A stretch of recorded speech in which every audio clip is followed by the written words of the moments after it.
ఈ రాష్ట్రంలో రాబోతా ఉంది. అందరికన్నా ఎక్కువ మా ఆడబిడ్డల్ని కోరుతా ఉన్నా, ఒక ఆడబిడ్డగా తెలంగాణ రాజకీయ అస్తిత్వాన్ని కాపాడడం కోసం, మన ఆడబిడ్డల హక్కులు కాపాడడం కోసం నేను ముందడుగేస్తూ ఉన్నాను. నన్ను దీవించండి, ఆశీర్వదించండి, నాతో పాటు నడవండి. ఒక అవమాన భారంతో తల్లిగారింటి నుంచి, ఒక అవమాన భారంతో ఇంటి పార్టీ నుంచి నేను ఇవాళ అన్ని బంధనాలు తెంచుకొని బయటకు వస్తూ ఉన్నా. అది కేవలం నా ఆత్మగౌరవం కోసం జరుగుతున్న పోరాటం ఇది. నాలాగా తెలంగాణ ఆడబిడ్డలందరికీ కూడా రేషం ఎక్కువ. మనం ఎవరి మీద ఆధారపడం, ఎవరినేమి అడగం. కానీ అవమానిస్తే మాత్రం చూస్తూ ఊరుకోము. అత్యంత అవమానకరంగా నన్ను పార్టీ నుండి బయట పంపినారు. ఖచ్చితంగా నేను ఈ రాష్ట్రంలో ప్రజల పక్షాన నిలబడి పనిచేస్తాను. ఆ దేవుడి దయతో, ప్రజల దయతో గొప్ప రాజకీయ శక్తిగా తెలంగాణలో ఎదుగుతాం.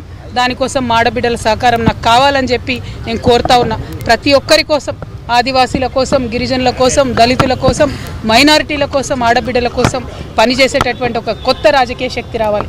ఎటువంటి పొలిటికల్ బ్యాక్గ్రౌండ్ లేనటువంటి వాళ్ళు కూడా రాష్ట్ర రాజకీయాల్లో మార్పు తేగలుగుతామనే ఆలోచించేటటువంటి ఒక వేదిక మీకు కావాలి. అటువంటి వేదికను మీకు ఇస్తానని మాట ఇస్తూ మరొక ప్రయత్నం నేను చేస్తున్నా. నాకు అండగా నిలబడాలని కోరుతున్నాను. I request all our minority Telangana population to support me in my step that I am going to take now. We are going to form a political party in this state. It will definitely create a lot of space for people who wanted to work in a democratic front, people who wanted to work in a democratic forum. The party BRS, which we thought was our own party, our own Telangana People's Party, has betrayed us in number of issues. It has not fulfilled our aspirations. We need to work towards fulfilling our aspirations. BRS party has spent about 1.89 lakh crores on irrigation in the last 10 years, but not even one new acre has come into farming today. So in many aspects BRS has failed us. More than anything, we wanted to work for our self-respect. BRS has failed the people who have worked for the achievement of state. So I urge the people of Telangana that I am going to take a step forward. I am going to form a political party in Telangana. Kindly support me, kindly empower me. By empowering Telangana Jagruti, you will be empowering the people of Telangana. You will be working towards the goals that are left unfulfilled by the BRS party. We will work towards a bright future. मैं हमारे सारे मुसलमान भाई बहनों से भी request करती हूँ, तेलंगाना में एक सेक्युलर फोर्स की ज़रूरत है.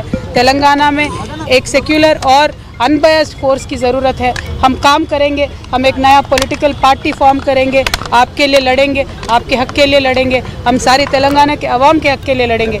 जिस तरीके से बहुत ही बेदर्दी से मुझे BRS पार्टी से निकाल दिया गया और जिस तरीके से मेरा इंसल्ट करके निकाल दिया गया, मैं आप सबसे रिक्वेस्ट करती हूँ, सेल्फ रेस्पेक्ट के लिए हम जीते, सेल्फ रेस्पेक्ट के लिए हम मरते हैं.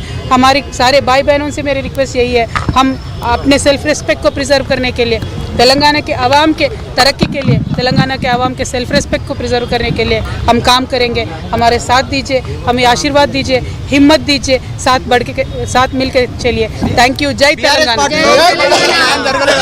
మీలాంటి వాళ్ళకి న్యాయం జరగకపోతే వాళ్ళ సంగతి వాళ్ళని మనం పిలుస్తున్నాం, వాళ్ళని కూడా ఇన్వైట్ చేస్తున్నారా మీతో పాటు రమ్మని? ఉద్యమకారులను నేను మొదటి రోజే రిక్వెస్ట్ చేశాను, మళ్ళీ కూడా రిక్వెస్ట్ చేస్తున్నాను. ఉద్యమకారుల హక్కు కోసం, ఉద్యమకారుల ఆత్మగౌరవం కోసం ఖచ్చితంగా పోరాటం చేయాల్సినటువంటి పార్టీల అవసరం తెలంగాణలో ఉన్నది. రేపటి నాడు తెలంగాణ జాగృతి ఆ పార్టీ ఆ యొక్క అవసరాన్ని పూరిస్తుంది, ఖచ్చితంగా పనిచేస్తుందని చెప్పి ఈ సందర్భంగా తెలియజేస్తూ ఉద్యమకారులను, అమరవీరుల కుటుంబాలను అందరినీ కూడా తెలంగాణ జాగృతిలోకి నేను ఆహ్వానిస్తా ఉన్నాను. Thank you. జై తెలంగాణ.